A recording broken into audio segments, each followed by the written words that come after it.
out with a black thread. This is a 1/64 ounce jig head, like we said earlier. And all I done was paint it with LA color in white, primed it. Then I laid a blue electric fingernail polish by LA color. I think it's called electric blue. And then I hit it with a couple little eyes I got off Temu, 3 and then I hit it with some UV resin. And that's how we got our little blue jig head with some little red and silver black eyes on it. We brought our thread about halfway back up, about even with the barb of the hook right there, or the tip of the hook, that is. Now, the first thing we're going to be adding, this is some rooster saddle that I got off of eBay. You can find some really great deals over on eBay, especially on fly tying feathers. And we're going to go ahead and just pop one of these off. And this is going to go right back on the back for the tail. So we got him trimmed up here. This is what we're looking for. We want it to go back about a thumb length off the back of the bend of the hook or so. And we're just going to give a couple of loose wraps right here, because sometimes these little small feathers tries to spin on you, and you just got to work with them, get them around to where they need to go.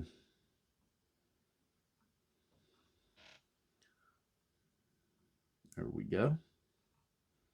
Then we'll just tight wrap him, locking him in.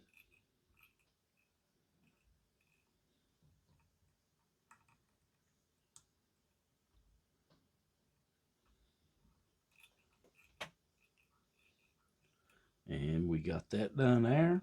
Now the next thing that we want to do is just add a little bit of UV resin to the tie here. Just to lock that back feather in, we're just going to put a small drop on it. If you don't have UV resin, you can go with like a crazy glue, maybe like a Loctite. That's my favorite kind when I'm using crazy glue for ties.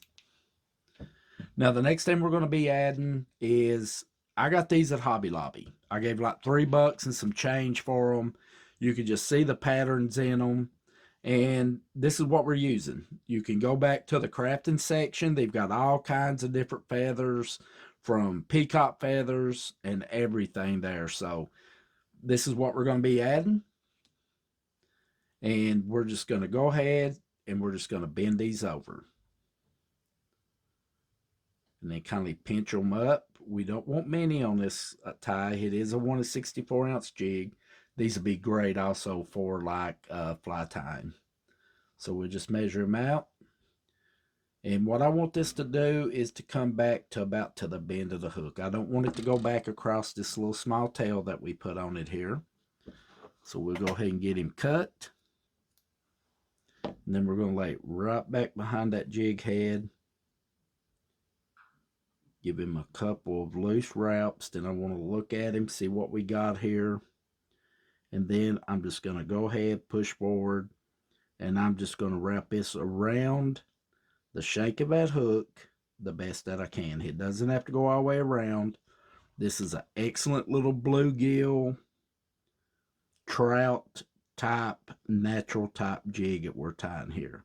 So just push forward toward the jig head, loose wraps, enough to hold it in place, and then just start pushing downward. And that helps feed it right around for you, just like that. Then I'm just going to lay it back here. And then I'm just going to go ahead and do my final build of the collar. There we go. It looks pretty good there. A few more wraps, locking him in. And then we're going to go ahead and do a 5-turn wilt finish on him.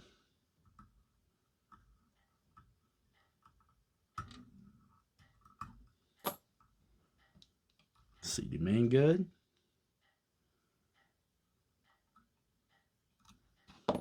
And then we're going to hit him with the UV resin.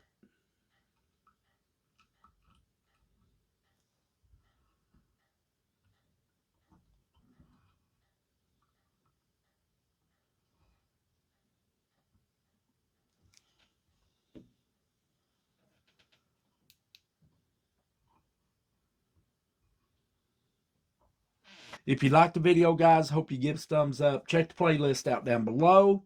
Subscribe if you're not a subscriber. And until next time, guys, stay safe out there on the water, and we'll see you right back here at Hills and Gills.